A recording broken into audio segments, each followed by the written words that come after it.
娘娘，该喝药了。咱们是时候计划一下，该出演那场流产的戏了。娘娘，你可真想好了，要是江氏真生了皇子，可就……我现在就是要力保他顺顺利利的生下皇子，谁要是敢坏了他生孩子的大事，我跟谁急。那就等您月事一来，咱们就抱小产。哎呀，这个撒谎的最高境界啊，就是连自己都信了。到时候，只要咱们自己入戏，姬上他不信也得信。把宋太医叫来，我也好久没见他了，跟他叙叙旧。宋太医，娘娘，自从上次你把他暴打了之后，他心里留下了深深的阴影，已经出家当和尚去了。啊？奴婢还是去把张太医请来吧。去吧去吧。娘娘，姑娘家家注意点仪态。娘娘不好了！什么不好了？太医人呢？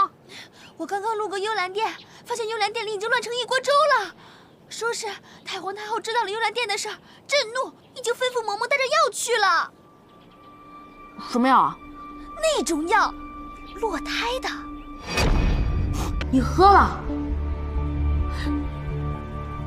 你怎么就这么着急啊？你再等哥一会儿，哥不就来救你了？你救我？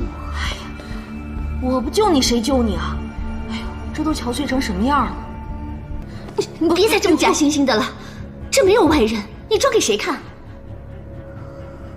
我告诉你也无妨，这药我喝与不喝都没什么两样。什么没两样？对我来说完全不一样。虽然你肚子里的孩子不是我的，但孩子没了，我可是最伤心的人。够了，你不要再装了。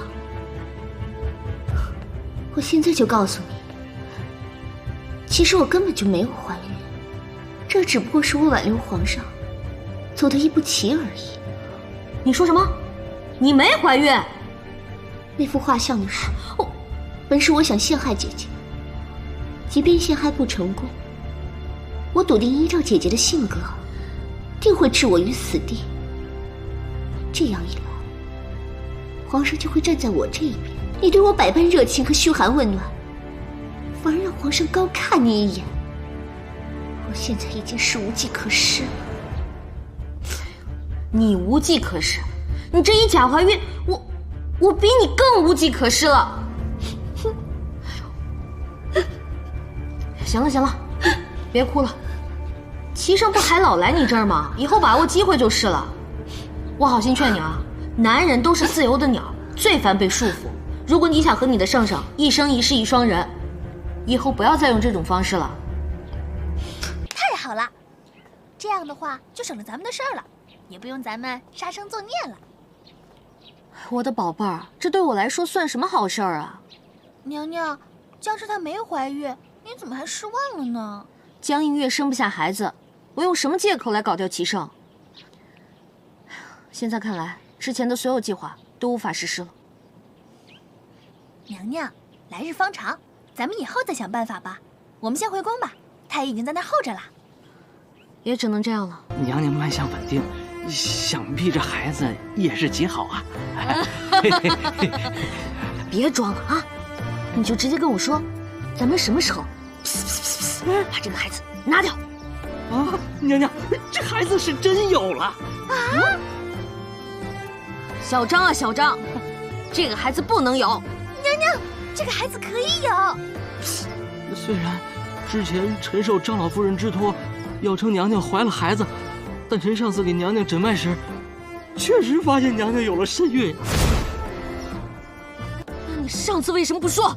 娘娘，臣和您如实说了呀，临走的时候还嘱咐娘娘吃安胎药呢，臣也是如实向皇上禀报的呀。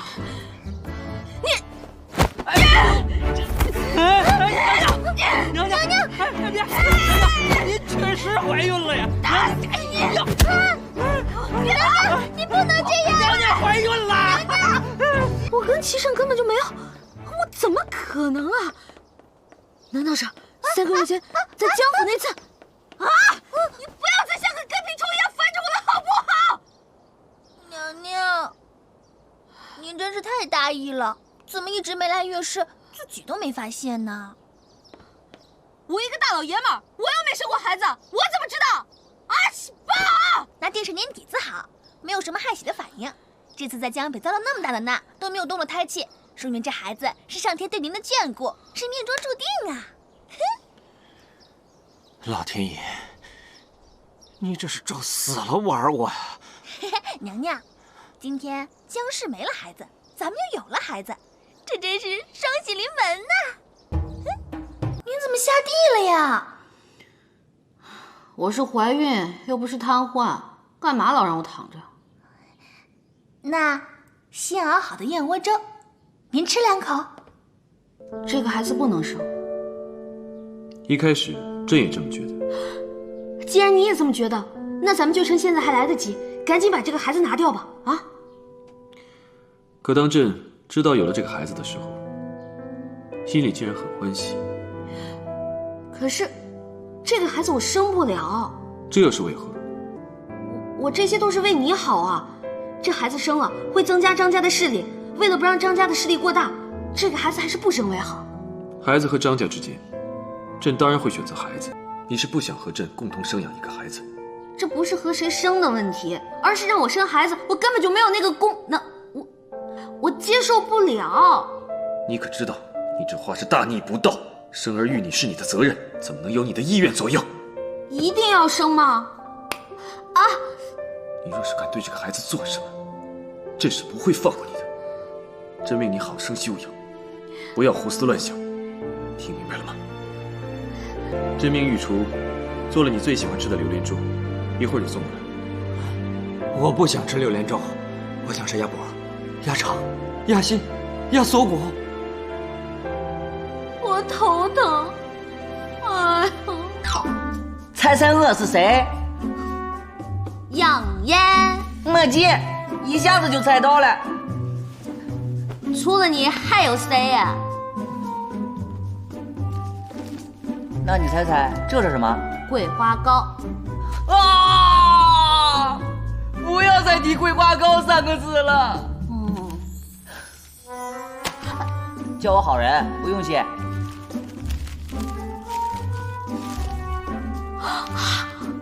你怎么知道我想吃鸭脖子啊？我平时就喜欢在宫中飞檐走壁，要是知道我心上记挂的某个人有个小小的心愿，我就一定会送去。我就是想问问你，我是不是洗澡、睡觉你都要看？你这是在侮辱我！我有职业操守的，不该看的我绝不会看。我是夜行侠，不是偷窥狂。来，咱俩一起吃。不吃。你老实交代，你是不是对我有什么歪心思啊？那不能够，你是皇后，又是9个心尖上的人，我是喜欢你，但不是那种喜欢。那你说说看，你是喜欢我的模样呢，还是喜欢我的内心啊？我当然喜欢你的内心啊，我可不是那种肤浅之人。那看来你是喜欢男人。鉴定完毕。姐姐，你说什么呢？我就是想着有朝一日我要娶媳妇了，也要娶你这样的，最好也姓张，和你长得一样最好了。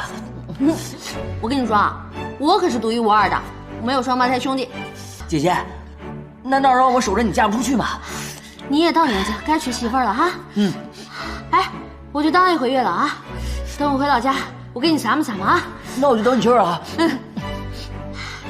哎，你下次啊，给我带那个周黑鸭的变态的。知道了，这个不够味儿。知道了。有时候朕在想，把你接入宫里，究竟是对还是错？你进了宫，却变得心狠手辣，诡计多。上次，你用画像一事要陷害皇后，朕并没有深究，一是念在你一时糊涂，二是皇后嘱咐朕，不要为难于你。皇上竟是因为姐姐，才不责罚臣妾的。妾身以为，皇上对我还有情，才会忍耐我的小性子。这已经不是你耍耍小性子那么简单的问题了。你居然谎称怀孕来欺骗朕！皇上也诉皇后难，妾身心里实在难受，才出此下策。那都是对您的一份爱、一份情才会这么做的。因为爱，你已经被私情迷了心智，做了那么多违背本心之事。你可知道，你现在这般对待自己，已不再惹人怜惜。皇上，你难道感觉不到我对你的爱了吗？你究竟还要利用这个爱子做多少糊涂之事？这幽兰殿并不是你的金丝笼，你也别想再用爱来要挟朕。皇上。